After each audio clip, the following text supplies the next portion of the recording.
Fala galera, sejam muito bem-vindos a mais um Os Munhecas, o seu podcast favorito de economia sem economista. Hoje o papo é sério, mas com aquela zoeira de sempre, vamos decifrar como uma briga que acontece lá do outro lado do planeta pode bagunçar e muito a nossa vida financeira por aqui. Pois é, parece loucura, né? Tipo, o que uma treta no Oriente Médio tem a ver com o pãozinho francês na padaria da esquina. Mas acredite, tem tudo a ver.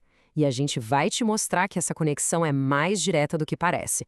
É uma história cheia de reviravoltas, quase um filme de ação para sua carteira. Então vamos lá, começando pelo começo. Parte 1. A treta dos gringos. Para facilitar, imagina que o mundo é um condomínio gigante, sabe? E os Estados Unidos e o Irã são tipo aqueles síndicos de blocos de rivais que não podem se ver na reunião de condomínio que já sai faísca. E o negócio ficou feio, mas feio mesmo num final de semana. Chegou na sexta, o síndico americano simplesmente bateu o pé e deu um prazo de 48 horas para o síndico iraniano, digamos, entrar na linha. O mundo inteiro ficou de cabelo em pé. Mas aí, domingo, numa virada de roteiro que nem novela mexicana, o prazo aumentou. E na segunda-feira, ufa, o planeta inteiro respirou aliviado. A guerra, pelo menos por enquanto, foi adiada. E o que acontece quando o mundo inteiro respira aliviado junto?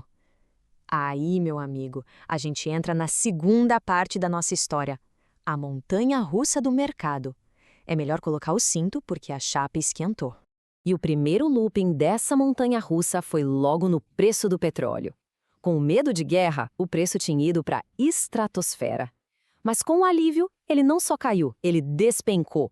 Olha esse número aí, uma queda de quase 9% em um único dia. É tombo que não acaba mais. O mais legal de ver é essa bipolaridade do mercado, né?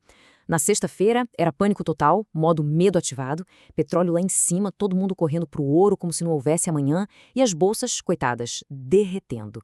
Aí vira a chavinha para segunda-feira, modo alívio, petróleo no chão, o ouro de repente perdeu a graça, e as bolsas fizeram a maior festa. E que festa, hein? A nossa bolsa aqui, o Ibovespa, simplesmente decolou. Traduzindo do economês para o português claro, rally parabólico quer dizer que a bolsa subiu tanto e tão rápido que parecia um foguete da NASA. Quase 6.000 pontos em um dia. É ponto pra caramba. Bom, com a bolsa voando e o petróleo caindo, parece que a história teve um final feliz, certo? Errado. A calmaria lá fora foi só o começo de um novo cálculo aqui dentro. E isso nos leva direto para a parte 3. A conta chega no Brasil. Porque ela sempre chega, né? Para a gente entender essa conta, precisamos conhecer o tal do IPCA. Esquece esse nome feio. Pensa no IPCA como se fosse o termômetro da economia. Se a temperatura dele sobe, é sinal de febre. Ou seja, os preços no supermercado, na feira, em todo lugar estão subindo. Simples assim. E aí que a coisa fica interessante. Mesmo com a notícia boa da queda do petróleo, os economistas ficaram meio cabreiros. Eles ficaram pensando, tá, mas e se essa briga volta com tudo? Só esse medinho já foi suficiente para eles aumentarem a previsão de febre, a previsão do IPCA, lá para 2026. E qual o remédio para a febre na economia? Juros mais altos. Por isso, a previsão da Selic também subiu. Esse gráfico aqui deixa tudo bem claro. A barrinha da previsão de juros para o final do ano deu uma engordada. Ou seja, mesmo com um alívio momentâneo, o mercado agora acha que o remédio para a economia, os juros, vai ser mais amargo do que a gente pensava antes de toda essa confusão. Mas afinal, quem é que decide a dose desse remédio? Esse é o trabalho do Banco Central do Brasil. E olha, não é um trabalho fácil não. Vamos para a parte 4 para entender como funciona o jogo do Banco Central. A lógica do pessoal do Banco Central, o Copom, é mais ou menos essa. Primeiro, eles veem a ameaça da febre da inflação chegando. A arma que eles têm para lutar contra isso é a taxa Selic. Se eles aumentam os juros, a febre tende a baixar. Só que tem um efeito colateral chato. Juros altos são como puxar o freio de mão da economia. Tudo fica mais lento. Por isso, a decisão tem sido cortar os juros. Mas, assim, com o pé no freio, com uma cautela gigantesca. E essa cautela toda não é novidade. Na última decisão deles, cortaram juros em só 0,25 ponto. A galera do mercado estava esperando o dobro, 0,50. Isso já mostrava que o Banco Central estava desconfiado, de olho nessa inflação. A treta dos gringos só serviu para confirmar que, por enquanto, o melhor é jogar na defesa, bem na retranca mesmo. Tá bom, a gente já entendeu a briga, a montanha-russa do mercado e o jogo do Banco Central.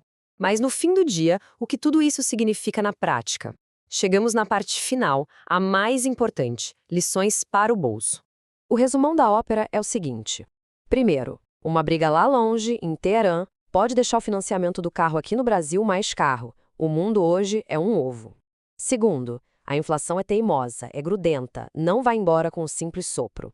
Terceiro, justamente por causa disso, o Banco Central vai continuar com o remédio dos juros numa dose mais forte por mais tempo.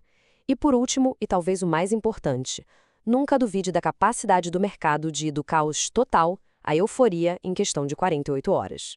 E a pergunta de R$1 milhão que fica é: essa confusão toda já deu as caras por aí?